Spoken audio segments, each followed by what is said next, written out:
نحمده ونصلي على رسوله الكريم أما بعد قال الله تبارك وتعالى في القرآن المجيد والفرقان الحميد أعوذ بالله من الشيطان الرجيم بسم الله الرحمن الرحيم كلوا واشربوا حتى يتبين لكم الخيط الأبيض من الخيط الأسود من الفجر ثم أتموا الصيام إلى الليل صدق الله العلي العظيم قال النبي صلى الله عليه وسلم تعجلوا في الإفطار وتأخروا في السحور أو كما قال النبي صلى الله عليه وسلم صدق رسوله النبي الكريم. برادران اسلام، اللہ تعالیٰ کا یہ بہت بڑا انعام ہے کہ ہمیں سب سے افضل دین اسلام عطا فرمایا. دین اسلام اتنا کامل ہے کہ اس کے جتنے احکام ہیں، فرائض ہیں، اوامر ہیں، نواہی ہیں، ان سب کی تفصیل ہے اور اللہ کے قرآن میں اس کا ذکر ہے. اور اگر بعض چیزوں کا اجمال ہے تو اس کی تفصیل جو ہے وہ سرکار دو عالم صلی اللہ علیہ وسلم کی زبان مبارک سے. یہ ایسا نہیں ہے جیسے کہ ہمارے یہاں ہندو بھی روزے رکھتے ہیں، جوگی بھی روزے رکھتے ہیں، سادھو بھی روزے رکھتے ہیں، بدھ مت بھی روزے رکھتے ہیں، یہودی بھی روزے رکھتے ہیں، عیسائی بھی روزے رکھتے ہیں، لیکن ان کے پاس بھی دلیل نہیں ہوتی. یہ نعمت صرف ہمیں ملی ہے کہ اگر اللہ نے ہمیں حج کا حکم دیا تو قرآن میں دلیل ہے کہ للہ علی الناس حج البیت من استطاع الیہ سبیلا.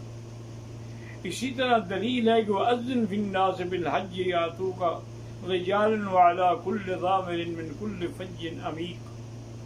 اگر اللہ نے طواف کا مسئلہ ہے تو طواف کے لیے بھی قرآن میں حکم ہے کہ وَلْيَطَّوَّفُوا بِالْبَيْتِ الْعَتِيقِ وَإِذْ بَوَّأْنَا لِإِبْرَاهِيمَ مَكَانَ الْبَيْتِ أَلَّا تُشْرِكْ بِي شَيْئًا. اگر ہم صفا مروہ دوڑتے ہیں تو قرآن میں دلیل ہے کہ إِنَّ الصَّفَا وَالْمَرْوَةَ مِن شَعَائِرِ اللَّهِ فَمَنْ حَجَّ الْبَيْتَ أَوِ اعْتَمَرَ فَلَا جُنَاحَ عَلَيْهِ أَن يَطَّوَّفَ بِهِمَا. اور اگر ہم عرفات جاتے ہیں تو قرآن میں دلیل ہے کہ لا جناح علیکم ان تبتغوا فضلا من ربکم فاذا افضتم من عرفات. اگر ہم مزدلفہ آتے ہیں تو قرآن میں حکم ہے کہ واذکروا اللہ عند المشعر الحرام.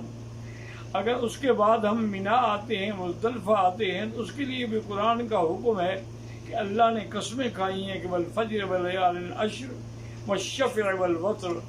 اسی طرح اللہ نے فرمایا وَمَن تَعَجَّلَ فِي يَوْمَيْنِ فَلَا إِثْمَ عَلَيْهِ وَمَن تَأَخَّرَ فَلَا إِثْمَ عَلَيْهِ لِمَنِ اتَّقَىٰ. تو اسی لیے آپ روزے کو دیکھ لیں کہ اگر روزے کے بارے میں آپ کو دیکھیں گے تو قرآن میں پہلا حکم تو یہ آیا کہ اللہ نے آپ پر روزہ فرض کیا. اب روزے فرض ہوئے ایک مہینے کے لیے. اب ہمیں نہیں پتا کہ بھئی وہ ایک مہینہ کون سا ہے، تو اللہ نے اس کا باقاعدہ نام لیا شہر رمضان الذی انزل فیہ القرآن ھدی للناس وبینات من الہدی والفرقان. بھئی اب روزہ کیسے شروع ہوگا؟ فرمایا فمن شہد منکم الشہر. جس کو چاند نظر آ جائے یا چند لوگ دیکھ کے گواہی دے دیں تو اس کو روزہ رکھنا ہوگا. تو یہاں شہود ضروری ہے، وجود قمر ضروری نہیں ہوتا، کیونکہ ہم چاند کے پجاری نہیں ہیں، نہ ہم کسی سورج کے پجاری ہیں کہ جب تک ہمیں وہ چاند نہ ملے ہم اس وقت روزہ نہ رکھیں اور دوربین لے کے اور ہوائی جہاز پہ بیٹھ کے ہم ڈھونڈنے کے لیے نکل پڑیں. نہیں، اللہ نے اتنا آسان کر دیا ہے کہ ومن شہد منکم الشہر. اور میرے آقا نے آسان کر دیا کہ صوموا لرؤیتکم وافطروا لرؤیتکم. دیکھ کے روزہ رکھو اور دیکھ کے عید کرو. بات ختم ہو گئی. حتیٰ کہ یعنی آپ دیکھیں حدیث میں اتنی وضاحت بھی آ گئی کہ فَإِنْ غُمَّ عَلَيْكُمْ، یعنی چاند تو تھا لیکن بادلوں کی وجہ سے ہمیں نظر نہیں آیا تو حکم ہے کہ تم پھر 30 دن پورے کر لو. کیونکہ ہم چاند کے محتاج نہیں ہیں بلکہ چاند ہمارا محتاج ہے. اللہ نے ہمارے لیے مسخر کیا ہے، اللہ نے ستارے ہمارے لیے مسخر کیے ہیں تمام چیزیں جو ہے اللہ نے انسان کے لیے بنائی.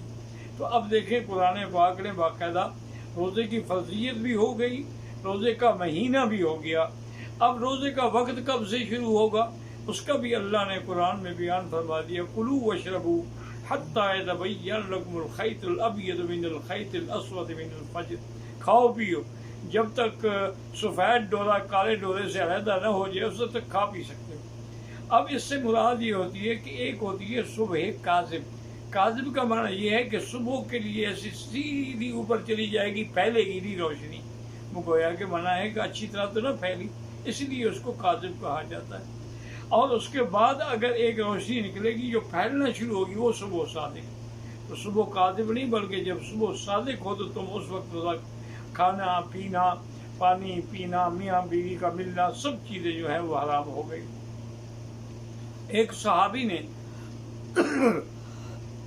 یہ آج کل لوگ کہتے ہیں کہ ہم قرآن خود سمجھ لیں گے، ہم پروفیسر ہیں، ہم علامہ ہیں. قرآن اس وقت تک سمجھ نہیں آتا جب تک قرآن والے نہ سمجھائیں.